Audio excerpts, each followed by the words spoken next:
Hello friends, welcome back my channel Pallavi Tyagi. आज की जो वीडियो है उसमें मैं आपको बताऊंगी कि ओरल कम्युनिकेशन टॉपिक हमारा क्या है, किस तरीके से आपको इसे एग्ज़ाम में अटेम्प्ट करना है। तो मैंने यहाँ पे सिंबलाइज करके पॉइंट्स दिए हुए हैं। इस तरीके से आपको इजी रहेगा एग्ज़ाम के लिए प्रिपेयर करना और आप इजीली पॉइंट टू पॉइंट चीज़ों को समझ जाओगे। तो टॉपिक है ओरल कम्युनिकेशन। ओरल कम्युनिकेशन को समझने से पहले हम समझ लेते हैं एक बार कम्युनिकेशन क्या होता है। कम्युनिकेशन को हम शुद्ध हिंदी में बोलते हैं संप्रेषण। और भी ज़्यादा शुद्ध हिंदी की बात करें तो कम्युनिकेशन का मतलब होता है वार्तालाप करना, बातचीत करना। तो हमारा टॉपिक है ओरल कम्युनिकेशन। ओरल कम्युनिकेशन का मतलब होता है कि अगर हम किसी से कोई भी बातचीत कर रहे हैं, कोई इन्फॉर्मेशन किसी को फ्लो कर रहे हैं, तो वो हम ओरली फ्लो करेंगे। मतलब विदाउट एनी यूज़ ऑफ मतलब हम किसी भी रिटर्न कम्युनिकेशन का यूज़ नहीं कर रहे हैं, किसी भी रिटर्न पार्ट का यूज़ नहीं कर रहे हैं किसी को इन्फॉर्मेशन देने के लिए, उसे हम बोलते हैं ओरल कम्युनिकेशन।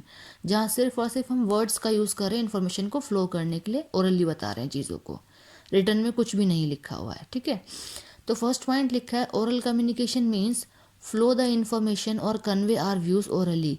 कि ओरल कम्युनिकेशन का मतलब है कि हम अपनी किसी भी इन्फॉर्मेशन को फ्लो कर रहे हैं और कन्वे कर रहे हैं अपने व्यूज़ ओरली। नेक्स्ट पॉइंट है in case of oral communication both the speaker and the recipient sit across each other to exchange their point of view to arrive at the right solution. कि अगर हम बात करते हैं oral communication की, तो दो पर्सन्स होते हैं। पहला स्पीकर, जिसको हम सेंडर भी बोल सकते हैं। रिसिपेंट मतलब वो पर्सन्स जिनसे एक स्पीकर कम्युनिकेट कर रहा है, रिसीवर्स भी बोल सकते हैं।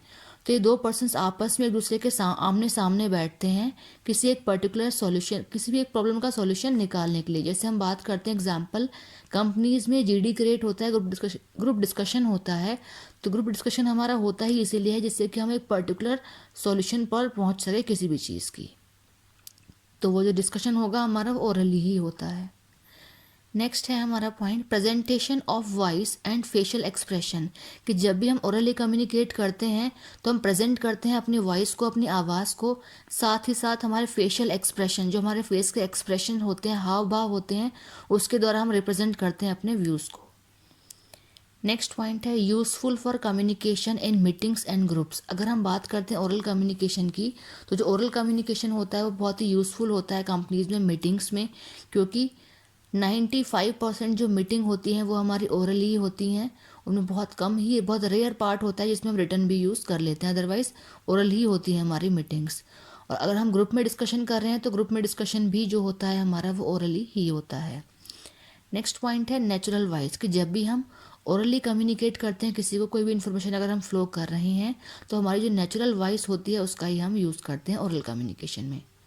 ठीक है, next point powerful means of control. की जो ओरल कम्युनिकेशन है वो एक पावरफुल मीन्स है किसी भी चीज़ की कंट्रोलिंग के लिए।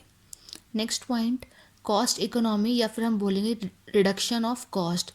अगर हम कहीं भी ओरली कम्युनिकेट कर रहे हैं तो सबसे अच्छी बात है, जो नेक्स्ट पॉइंट हमारा दे रखा है टाइम सेविंग।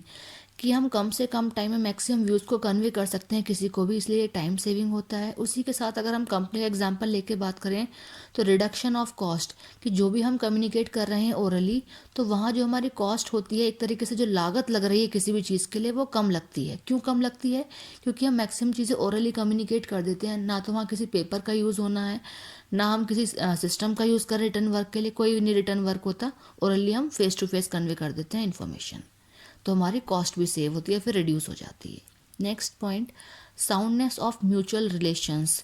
कि जो आपसी हमारे संबंध होते हैं वो भी हमारे अच्छे बन जाते हैं ओरल कम्युनिकेशन की वजह से। Next point helpful for motivate या फिर कन्विंसिंग। कि ओरल कम्युनिकेशन जो होता है बहुत ही हेल्पफुल होता है किसी भी इंसान को कन्विंस करने के लिए। एग्जाम्पल अगर हम बात करें किसी भी कंपनी की, तो जो सेल्स पर्सन होते हैं वो एज अ कस्टमर, किसी भी कस्टमर को अगर कन्विंस करते हैं तो ओरली कम्युनिकेशन के थ्रू ही कन्विंस करते हैं। Next is useful for all kinds of audiences. कि ओरल कम्युनिकेशन हमारा बहुत ही यूज़फुल होता है हर किसी भी टाइप के ऑडियंसेस के लिए। ऑडियंसेस मतलब एक तरीके से हमारे रिसीवर्स, जिनको हम इंफॉर्मेशन फ्लो कर रहे हैं। Next is maintaining secrecy. ये तो बहुत इंपॉर्टेंट पॉइंट है कि अगर हम ओरली कम्युनिकेट कर रहे हैं तो जो हमारी सिक्रेसी रहती है किसी भी इंफॉर्मेशन की, वो मेंटेन रहती है। क्यों रहती है? क्योंकि अगर हम ओरली किसी को कन्वे करना है व्यूज़ तो हमने ओरली कन्वे कर लिया, ना तो उसको हमने कहीं रिटर्न में लिखा है कि एज अ प्रूफ उसको कोई आगे इसको रीड आउट कर लेगा या कहीं कोई इसको proof as a proof show करेगा, नहीं। तो ओरली क्या है कि हमने जो इन्फॉर्मेशन फ्लो की वो फ्लो कर दी इन्फॉर्मेशन, उसकी सीक्रेसी रहती है, जिसको बताए उसी के पास होगी बस वो इन्फॉर्मेशन, क्योंकि हमने उसको फ्लो की है information. Next and last point is flexibility. Flexibility का मतलब होता है चेंजेबल, कि जो ओरल कम्युनिकेशन होता है वो चेंजेबल होता है। उसमें हम जो व्यूज़ हैं आपस में कन्वे तो कर रहे हैं, लेकिन हम बात करते करते अपने व्यूज़ को, अपने इन्फॉर्मेशंस को भी एक्सचेंज कर सकते हैं, उसमें चेंजेस ला सकते हैं। ज़रूरी नहीं कि एक ही पर्टिकुलर टॉपिक पे हम कोई डिस्कशन कर रहे हो, मैक्सिमम टॉपिक्स भी हम डिस्कस कर सकते हैं ओरली उसमें। इसलिए बोला है फ्लेक्सिबिलिटी, कि ओरल कम्युनिकेशन जो होता है फ्लेक्सिबल होता है, चेंजेबल होता है।